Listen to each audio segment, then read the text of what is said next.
Bonjour à tous et à toutes. Je suis très ravi de vous retrouver pour cette première vidéo de ma newsletter. Ce qui s'est passé, c'est que pendant ce temps de confinement, j'ai eu l'élan de proposer des méditations en ligne.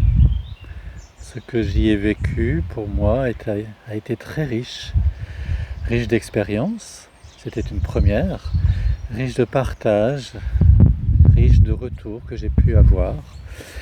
Et finalement, j'avais envie de garder le lien avec celles et ceux qui en avaient l'envie, d'où cette proposition de newsletter. Et pour cette première vidéo, je voulais aborder la méditation. La méditation, peut-être pratiquez-vous déjà, peut-être avec moi, mais qu'est-ce que ça veut dire, méditer? On en voit beaucoup de ces vidéos qui vous proposent des méditations de toutes sortes, des méditations dynamiques, des méditations silencieuses, des méditations guidées. Alors quand moi je reçois dans mes groupes de débutants, lors de la première séance, ces personnes, je leur demande « mais qu'est-ce que vous venez chercher ?» Et quasiment à 100%, on me répond « je voudrais obtenir le calme ». Je me sens stressé à l'intérieur, où j'ai vraiment dans ma tête, j'ai mes pensées tout le temps, j'ai des mentales qui s'agitent, et je voudrais retrouver le calme par rapport à cela. Bien évidemment, je pense, en tout cas moi, j'ai cette croyance que l'être humain, ce qu'il aspire avant tout sur cette terre, c'est à la détente.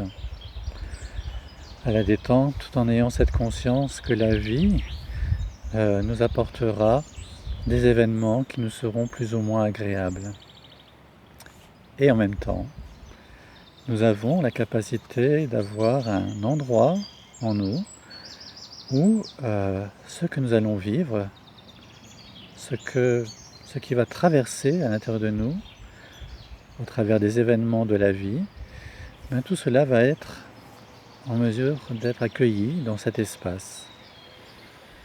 Cet espace, alors on l'appelle le soi, le self en anglais, et qui est peut-être un peu plus propice, parce qu'entre le soi, le moi, les confusions sont un peu vite élaborées.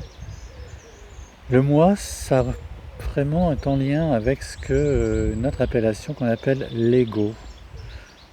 Moi, j'ai une préférence et je rejoins Isabelle Padovani dans ce nom d'enfant moi, puisque derrière le mot ego, il y a d'emblée, il me semble, en tout cas, quelque chose comme un ennemi, un adversaire à combattre. Or, parler de l'ego, c'est parler de soi, c'est une part de soi. Et vous voyez un petit peu la violence qui peut s'instaurer en allant combattre une part de nous-mêmes.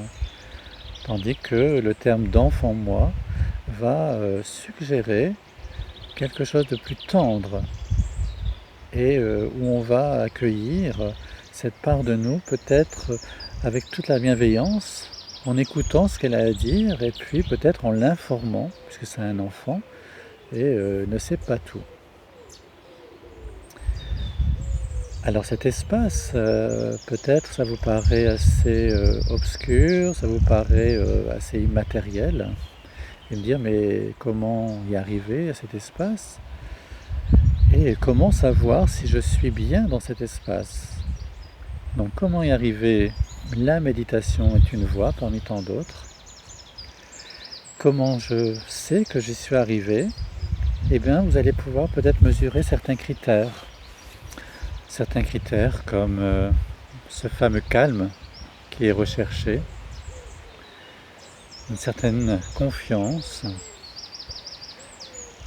de la créativité, dans le sens où dans cet espace tranquille va émerger ce que vous pouvez peut-être appeler de l'intuition, des idées, des fulgurances, des choses auxquelles on n'avait pas pensé ou je n'avais pas pris conscience de. Le soi, en fait, est bien cela. Le soi, c'est la conscience. Cet espace, un espace de conscience. Un espace de conscience où j'arrive à me détacher de ce que je vis. Parce que le moi, l'ego, l'enfant moi, a une fâcheuse tendance à se coller à ce qu'il vit, aux histoires qu'il se raconte. Et c'est ça en fait un petit peu notre difficulté, c'est que à partir du moment où nous sommes en difficulté, où nous sommes confrontés à des événements plus ou moins difficiles, liés à de la peur, de la crainte, comme on a pu vivre ces derniers temps, eh bien notre premier refuge, ça va être notre mental. Notre mental, parce qu'il va falloir chercher à nous rassurer en fonction de ce qu'il connaît. Donc c'est la connaissance. Et ça, c'est limité.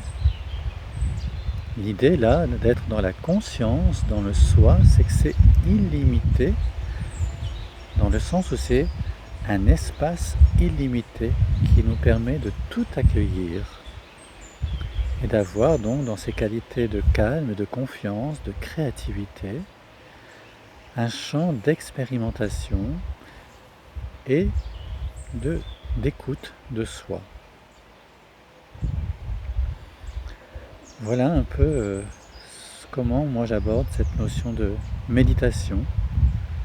Et j'aime aussi cette image du cyclone où lorsque nous sommes dans les tempêtes de nos vies, la méditation permet de nous mettre au centre du cyclone. Et vous savez que ce centre, il est curieusement très calme.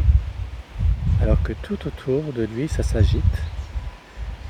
Il y a ce calme et ce silence. Eh bien la méditation, c'est vraiment cela pour moi. C'est se placer au centre et je regarde ce qui s'agite. Je suis l'observateur. Je suis aussi la personne qui est cet espace intérieur. Parce qu'il y a cette notion de je crée un espace intérieur à l'intérieur de moi, je fais un espace intérieur et moi j'ai une préférence pour aller vers l'être. Être, qui a dans son origine latine le lien avec essence. Je suis l'essence de moi-même. Voilà les amis, ce que je voulais vous dire pour l'instant. Peut-être que j'y reviendrai dans cette définition, peut-être que je l'enrichirai dans une autre vidéo. À très bientôt.